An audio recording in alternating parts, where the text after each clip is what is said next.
Hello mga ka-trending, welcome back to ZK Trend.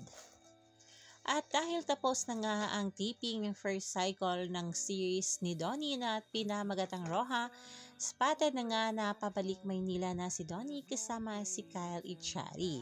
Yes mga kabablis, balik Manila na nga si Donnie Pangilinan. At makikita naman dito na spotted nga si Donnie Pangilinan sa isang airport sa Bicol.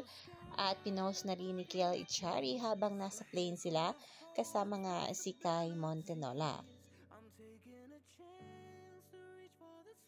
At excited na nga lahat ng taga-suporta ng Don Bell dahil paniguradong magkikita na ang ating couple na sina Donnie Pangilinan at Bel Mariano. Looking forward na nga ang taga-suporta ni Bel at Donnie nang dahil nga dito. Miss na kasi ng mga bula ang ating Don Bell na magkasama nga together.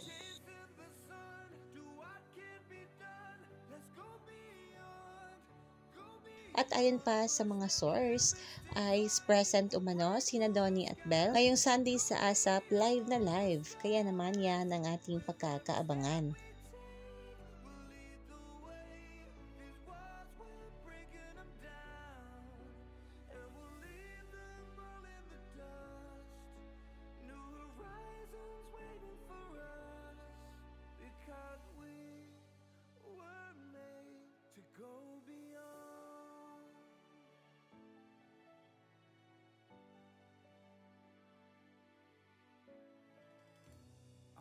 Forget where I came from.